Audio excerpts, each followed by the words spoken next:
예수님께서 유대인의 명절이 되어서 예루살렘으로 올라가셨습니다. 유대인들은 1년에 3번은 예루살렘 성전에 가서 예배를 드립니다. 유월절, 또 오순절, 장막절, 이 3대 절기에는 예루살렘에 가는 것입니다. 집이 멀리 있어도 갈릴리에 살든지 또 아니면은 유다 남부에 어디 살든지 간에 예루살렘에 가서 예배를 드리는데, 예수님께서는 어릴 때부터 부모님을 따라서 예루살렘 성에 가서 예배를 드렸습니다. 오늘 성경에 보면은 예수님께서 예루살렘에 가셔서 제일 먼저 베데스다 못을 찾으셨습니다. 베데스다 못에는 5개의 행각이 있는데 거기에는 여러 환자들이 모여 있었습니다. 성경에 보면은 그 환자들이 모여서 천사가 가끔 그 베데스다 못을 이렇게 움직이는데, 그 물을 움직일 때 빨리 뛰어들면은 병이 낫는다 하는 그런 전설이 있기 때문에 많은 병자들이 거기에 모여 있었습니다. 예수님께서는 항상 병들고 연약한 사람들, 또 이런 사람들을 불쌍히 여기셨어요.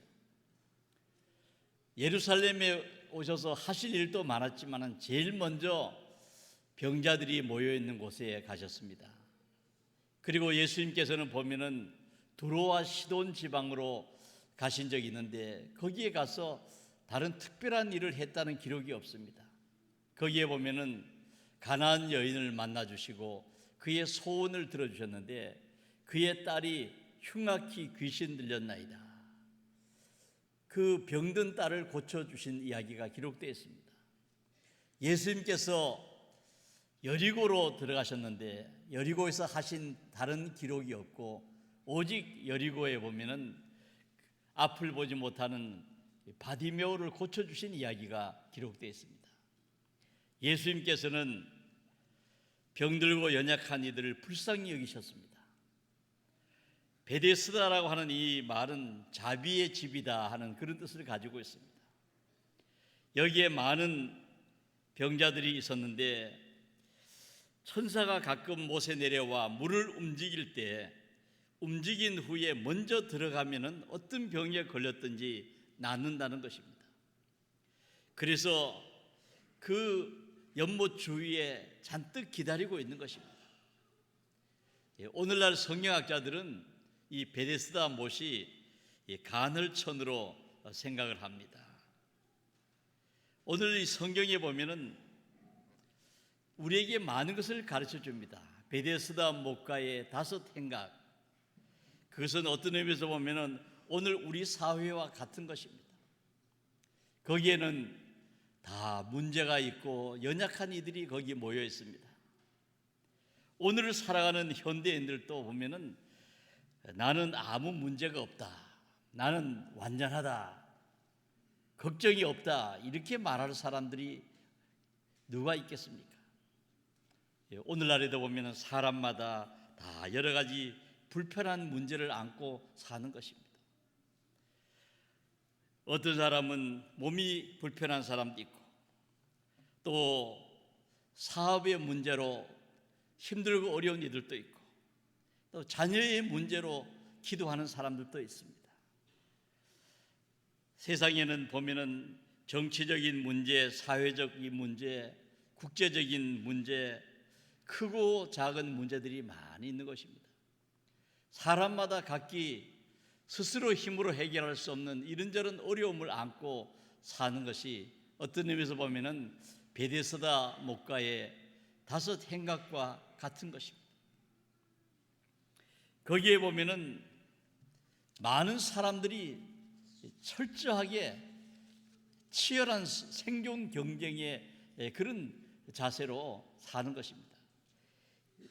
물이 움직이면은 제일 먼저 뛰어 들어가야 되는데 모든 사람이 경쟁 상대인 것입니다. 제일 먼저 자기가 뛰어들려고 준비하고 있습니다. 좀 더 유리한 자리에 차지하고 또 빨리 뛰어들기 위해서 거기에는 인정사정이 없고 다 경쟁을 하고 있는 그런 관계인 것입니다. 오늘날에도 보면은 우리 사회가 이 경쟁하는 삶을 살고 있습니다. 이 과거에는 그저 한 동네가 한 그런 사람이 살아가고 있는 그 거리에서 경쟁을 했다면은 오늘날에는 경쟁 상대가 더 많아져서 나라 안에 모든 사람들이 경쟁 상대일 수도 있고 어떤 일은 세계적으로 경쟁을 해야 되는 그런 일도 있습니다. 먼저 뛰어드는 자가 낳는다. 제일 먼저 해야만 수지가 맞고 먼저 해야만 이룰 수 있는 그런 일들이 많은 것입니다. 이런 치열한 경쟁 사회 속에 또 여러 가지 나름대로 힘들고 어려운 문제를 안고 살아가는 오늘의 사람들, 베데스다 목가에 있는 사람들과 다를 바가 없는 것입니다. 그런데 거기에 38해 된 병자가 있었다. 38년 동안 이 병으로 고생하는 사람이 거기 있었다는 것입니다. 예수님께서는 그 사람을 찾아가서 네가 낫고자 하느냐 이렇게 물으셨습니다. 네가 낫고자 하느냐. 그때 그 병자가 대답한 말은 무엇입니까?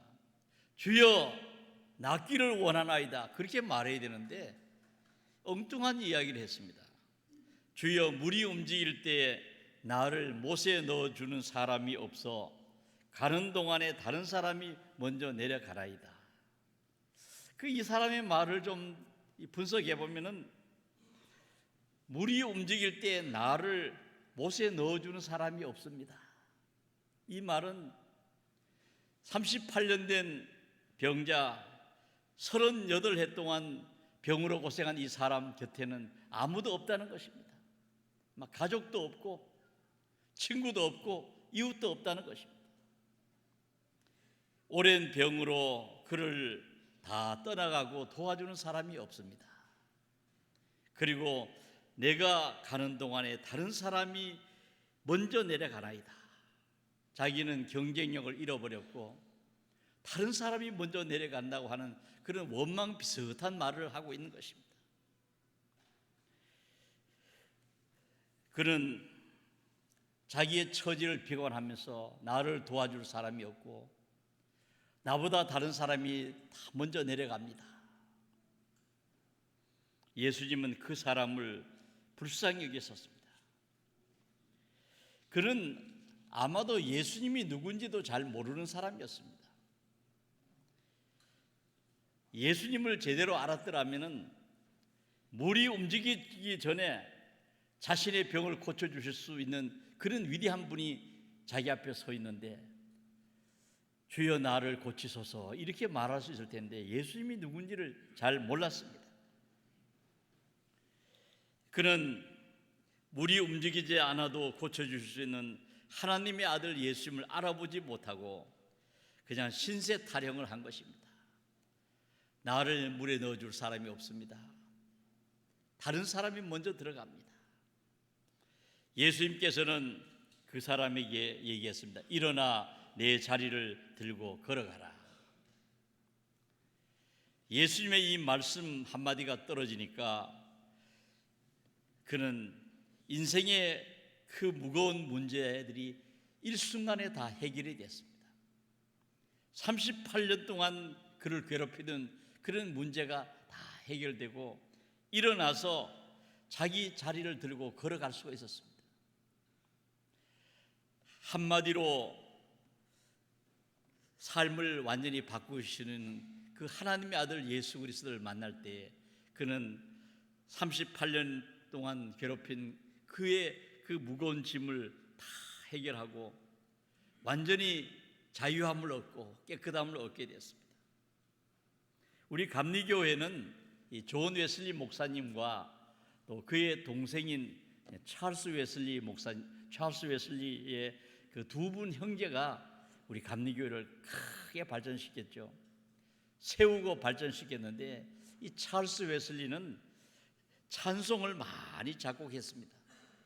우리가 가지고 있는 찬송가에도 찰스 웨슬리가 쓴 찬송이 13곡이 지금도 남아 있습니다. 그런데 이분은 늑막염으로 아주 많은 고생을 했습니다. 그가 그 막노동자 브레이 씨 집에 이렇게 묵고 있었는데, 이 브레이 씨라고 하는 이 노동자는 참 글을 잘 읽을 줄도 모르고 또 그냥 이 막노동을 하면서 사는 사람인데, 찰스 웨슬리가 참 부러워했습니다.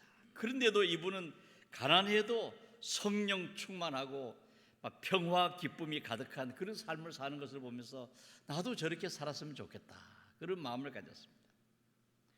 그리고 늑막염으로 어쩌면 죽을지도 모른다는 그런 생각을 가지고 있었습니다.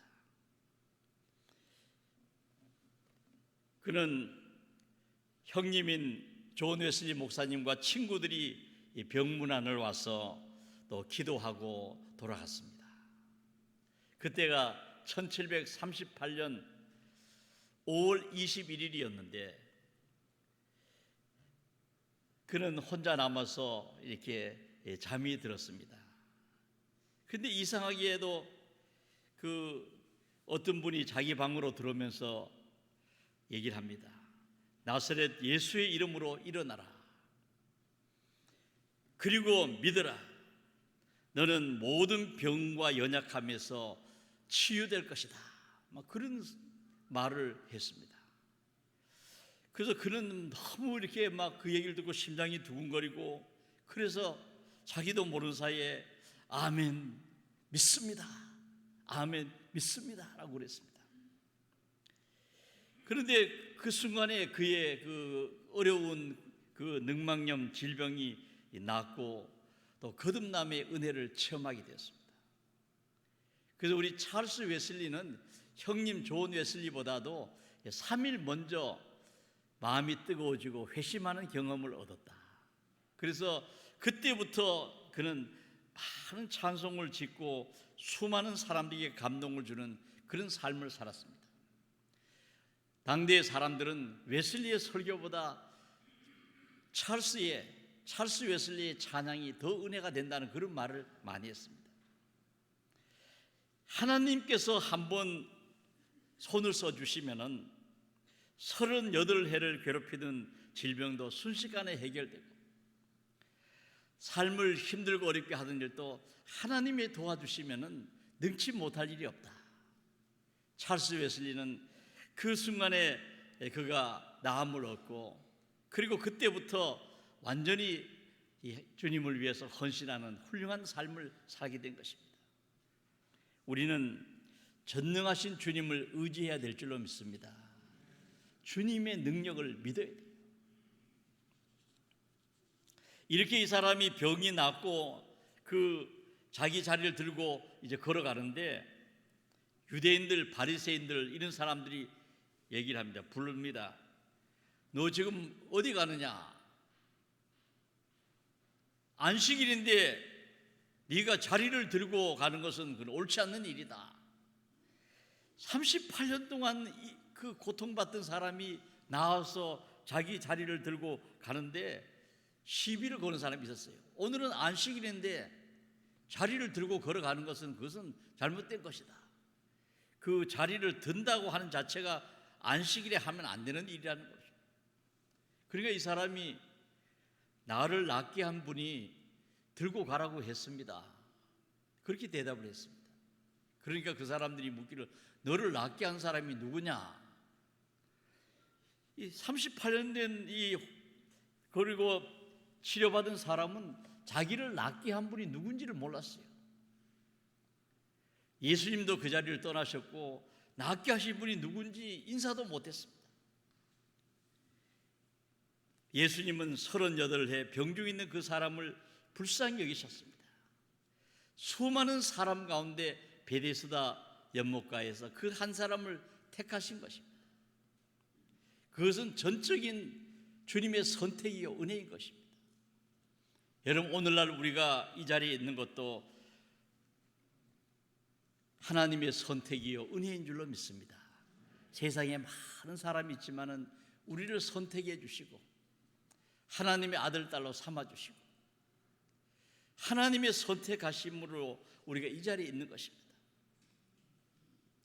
이 38년 된 병자는 윤리적으로 그동안 착한 일을 많이 해가지고 이렇게 그런 복을 받은 것이 아닙니다.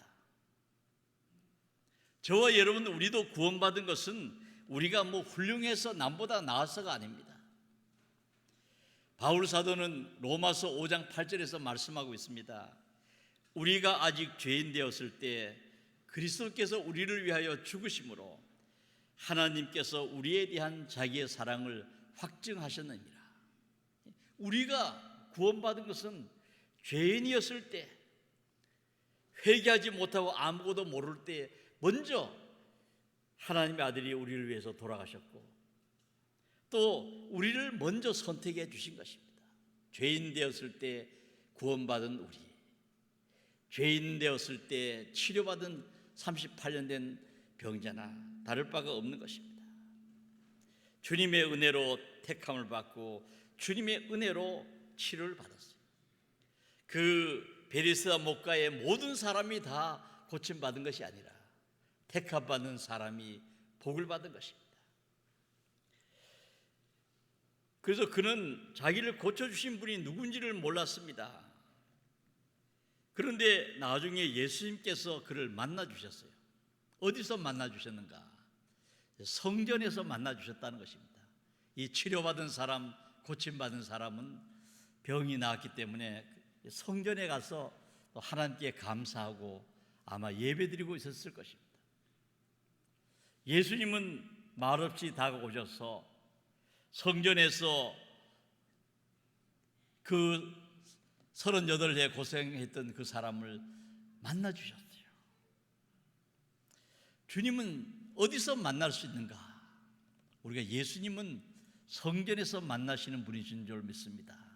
우리가 세상에서도 다 주님은 만나주셨지만 성전은 하나님의 집이기 때문에 우리가 예배드리다가 주님 만나는 사람이 많습니다. 예배를 통하여 주님께서 우리에게 말씀하시고 주님께서 치료하시고 은혜 주시고 도와주시고 예배를 통하여 만나주시는 것입니다. 예수님께서 12살 때 그 부모님을 따라서 예루살렘에 갔습니다. 모든 절기를 마치고 집으로 돌아가는데 예수님의 부모님은 요셉과 마리아는 그 일행 중에 있는 줄로 알고 그냥 그 고향으로 내려갑니다. 하룻길을 가서 찾아보니까 소년 예수님은 그때 보이지 않았습니다. 어디 있는가 찾아봤더니 없어요. 그래서 다시 예루살렘으로 물으면서 찾으면서 그렇게 내려갈 때는 하룻길을 가는데 사흘 동안 고생하면서 예루살렘에 올라갔는데 그때 예수님께서 그 성전에서 그 학자들, 율법 학자들 이런 사람들과 더불어 묻기도 하고 듣기도 하시면서 그러면서 그 지혜롭게 또 말씀하니까 많은 사람이 감동을 받고 또 그런 예수님을 성전에서 만나게 되었습니다. 그때 그 어머니 마리아가 아이야 어찌하여 우리에게 이렇게 하였느냐 보라 네 아버지와 내가 근심하여 너를 찾았노라. 그럴 때 예수님이 하신 말씀이 있습니다. 어찌하여 나를 찾으셨나이까 내가 내 아버지 집에 있어야 될 줄을 알지 못하셨나이까 이렇게 얘기했습니다. 내 아버지 집에 있어야 될 줄을 알지 못하셨나이까. 오늘 38년 된 이 병자 예수님을 그가 찾은 것이 아닙니다. 주님 다가오셔서 만나주셨습니다. 여러분 이런 은혜가 여러분에게 있기를 축원합니다. 주님 앞에 나올 때 주님께서 다가오셔서 우리를 만나주시고 그리고 그 사람에게 이런 얘기를 했습니다. 네가 나았으니 더 심한 것이 생기지 않게 다시는 죄를 범치 말라. 이 말을 들어보면은 이 38년 된 이 병자가 더 심한 것이 생기지 않게 다시는 죄를 범치 말라 하는 것을 들어보면은 이 사람이 과거에 무슨 잘못한 것이 있었어. 그 죄 때문에 생긴 병이다. 그렇게도 볼 수 있습니다. 예수님께서는 더 심한 것이 생기지 않게 다시는 죄를 범치 말아라 이렇게 가르쳐 주셨습니다. 다시는 이 말은 예수님이 잘 쓰신 말씀입니다. 예수님께서는 요한복음 8장 1절 이하에 보면은 그때도 성전에 계셨는데 서기관과 바리새인들이 음행 중에 잡힌 여자를 끌고 왔습니다. 간음 현장에서 붙잡혀 온 것입니다. 그러면서 선생이여, 이 여자가 간음하다가 현장에서 잡혔나이다. 모세는 율법에 이른 자를 돌로 쳐서 죽이라고 했는데 돌로 치라고 명하셨는데 선생님은 어떻게 말하겠습니까? 예수님께서 땅에다가 글을 쓰시다가 말씀하셨어요. 너희 중에 죄 없는 자가 먼저 돌로 치라. 너희 중에 죄가 없는 사람이 먼저 돌로 치라고 하니까 양심의 가책을 느껴서 들었던 돌을 하나씩 놓고 다 그냥 떠나갔다는 것입니다. 후에는 예수님과 그 가운데 섰는 그 여자만 남았습니다. 여자여, 너를 고발하던 그들이 어디 있느냐? 너를 정죄한 자가 없느냐? 그랬더니 주여 없나이다. 예수님께서 그때 하신 말씀이 나도 너를 정죄하지 아니하노니 가서 다시는 죄를 범하지 말라. 다시는 죄를 범하지 말라. 38년 된 병자에게도 다시는 죄를 짓지 말라. 다시는 죄를 범치 말라고 말씀하셨고, 예수님께서는 과거를 용서하시고 지금부터 바르게 살라고 말하시는 것입니다. 주님의 보혈로, 주님의 은혜로 지난 날을 내가 다 용서할 테니 지금부터 다시는 죄를 범치 말고 바르게 살라. 주님께서 말씀하셨습니다. 오늘 우리가 이 말씀을 기억하면서 우리는 오늘 주님의 은혜로 성찬을 받는 날입니다. 주님께서 십자가에 못 박히셔서 그 살을 찢으시고 피를 흘리셔서 우리를 구원해 주셨습니다. 38년 된 이 병자가 남보다 무슨 좋은 삶을 살아서 훌륭해서 구원받은 것은 아닙니다. 다시는 죄를 범치 말라는 것은 그의 살아온 삶이 깨끗지 않다는 것이죠. 그러나 그에게 은혜를 베푸셨습니다. 오늘 살아가는 우리 모두도 주님의 은혜로 택함을 받고 죄 사함을 받고 하나님의 아들, 딸이 되었습니다. 성찬을 받고 좋은 모습으로 또 하나님께 영광을 돌리며 또 주님 보신 앞에서 복되고 귀한 삶을 살아서 늘 하나님의 영광을 드러내며 사시는 우리 성도님들 되시기를 주님의 이름으로 축원합니다. 기도하겠습니다. 사랑의 하나님, 감사합니다. 하나님께서 은혜를